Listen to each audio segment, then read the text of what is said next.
अस्सलाम वालेकुम नाज़रीन, मैं आपके सामने शगुफ्ता लोधी सलीम खान गिमी साहब के जो राइटिंग्स हैं, जो उन्होंने रिसर्च वर्क किया है, उसके साथ हाजिर हूँ। आज हम बात करेंगे कि गिमी साहब की नज़र में लैंग्वेज क्या है, ज़बान क्या है, और फिर ज़बानें पूरी दुनिया में कितनी ज़बानें हैं और ज़बान का मतलब क्या है। देखें, हम एक दूसरे के साथ जो कम्युनिकेशन करते हैं, जैसे जो मैं कम्युनिकेट कर रही हूँ आपके साथ, गिमी साहब के रिसर्च की बात, तो ये मैं आपके साथ बात करके कर रही हूँ, लेकिन ये एक इब्लाग का तरीका है। लेकिन आज जो बात है वो खसूसी तौर पे मैं फोकस करूँगी कि ज़बान क्या है। तो ज़बान के बारे में गिमी साहब कहते हैं कि ये तय है कि ज़बान जो है वो इब्लाग का सिर्फ और सिर्फ एक ही ज़रिया है, और ये कोई कदीम या पुराना ज़रिया नहीं है।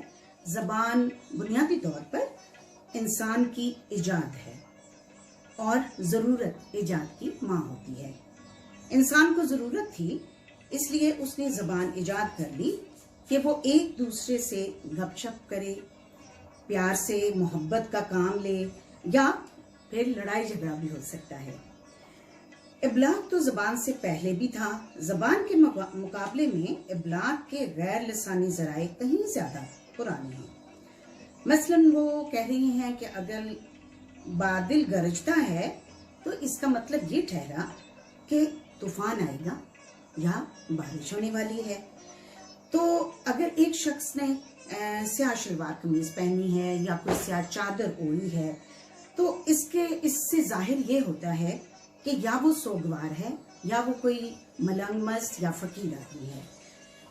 तो इब्लाग का काम तो लफ्जों के बगैर हो सकता है और हो भी रहा है, लेकिन ये है कि लफ्ज कभी कभी ना इस्तेमाल करके आपकी जो जिस्म की ज़बान है वो इस्तेमाल हो रही है। जैसे ये मैं आपसे बात कर रही हूँ, मेरे हाथों की हरकत है, तो मेरी हल्की सी नेक की हरकत है, तो मैं अपनी बॉडी लैंग्वेज से भी आपको बात समझा सकती हूँ।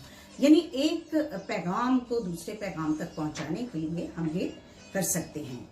लेकिन ज़बान की तारीफ में हाथ की ये हरकत या चेहरे के एक्सप्रेशन, जो इस वक्त मैं आपको ये एक्सप्रेशन मैं दूंगी, तो इसका मतलब है कि मेरे चेहरे पर एक मुस्कुराहट का एक्सप्रेशन है। लेकिन इसके साथ अगर मैं नाजरीन ये करके बात करूंगी तो आप देखेंगे कि मेरे चेहरे का एक्सप्रेशन थोड़ा सा डिफरेंट है, और इस चेहरे पर खुशी, गमी, हैरत, परेशानी, डर या खौफ के तासरात भी लाए जा सकते हैं। लेकिन अक्सर बाज लोग जब गुफ्तगू के वक्त शोर भी करते हैं, शोर भी आ सकता है, और आम गुफ्तगू में बहुत सारे लोग जो हैं वो क्या कहना चाहिए, बाजारी गुफ्तगू भी इस्तेमाल करते हैं। और पिछले दिनों हमारे पाकिस्तान चैनल्स पे आपने देखा कि एक बहुत अच्छे डायलॉग लिखने वाले जो हैं वो राइटर, उन्होंने कुछ ऐसी गुफ्तगू की, उनको गुस्सा भी आ गया, फिर दूसरी तरफ जो खातून थी उनको भी गुस्सा आ गया, और फिर वो जो उन्होंने ज़बान इस्तेमाल की वो इंतहाई तकलीफ में भी थी। लेकिन गले की बामानी आवाज़ से मुराद है लहजा, तलफ़्फ़ुज़, गुफ्तगू, उच्चारण के हम बात कैसे करते हैं, उसकी जो पिच होती है। इससे मुराद शोर या कहका नहीं है।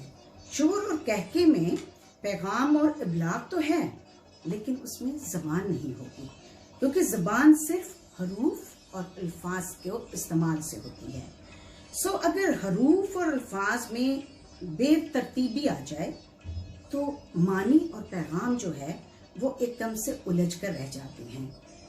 तो तय ये पाया बकौल सलीम खान गिमी साहब के कि ज़बान हुस्ने तरतीब से अदा करदा बामानी अल्फाज का नाम है। तो ज़बान की दो ज़रूरतें होती हैं। एक आवाज़, जैसे मेरी आवाज़ आप तक आ रही है, एक आवाज़ आपको हल्की सी मेरे इस वीडियो में पीछे से म्यूजिक की आवाज आ रही है।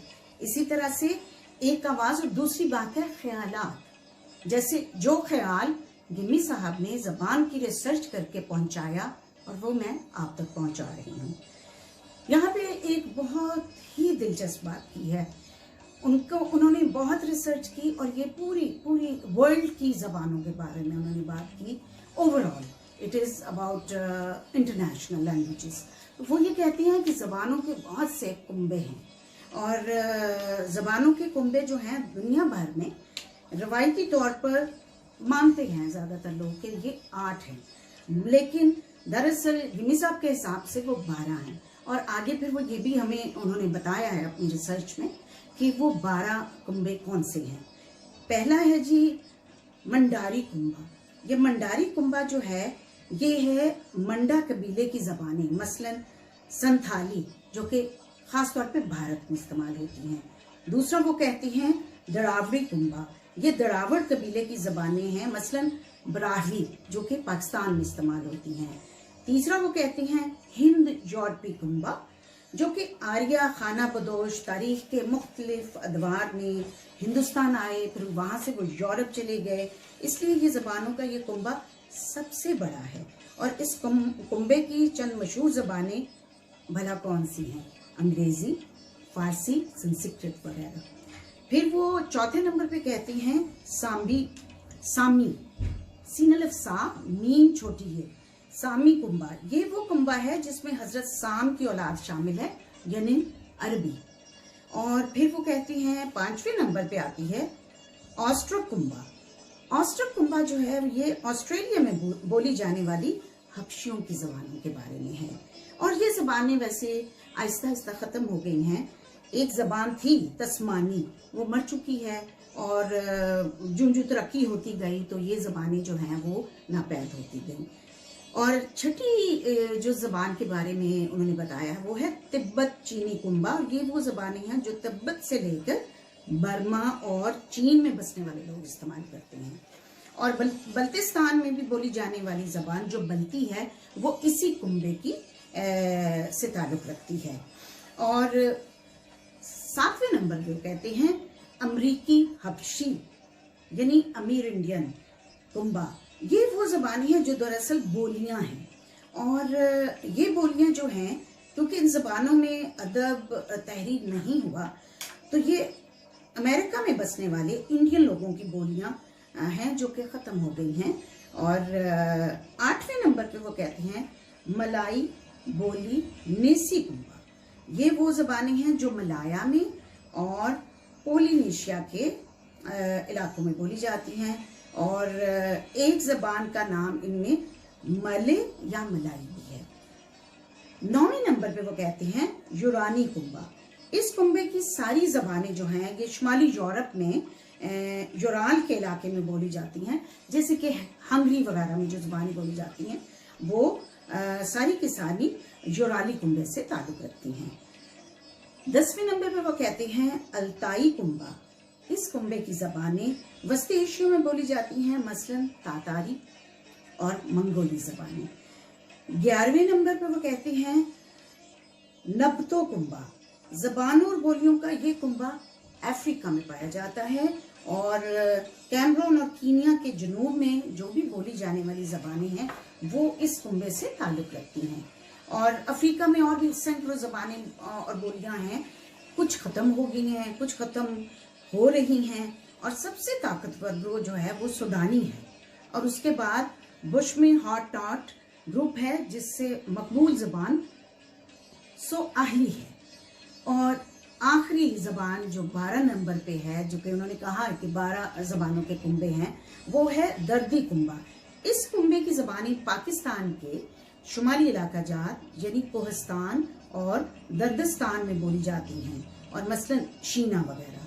तो जनाबे वाली इस तरह से गिमी साहब की रिसर्च के मुताबिक जबानों के कुंबे कितने हुए? 10 और 2 12।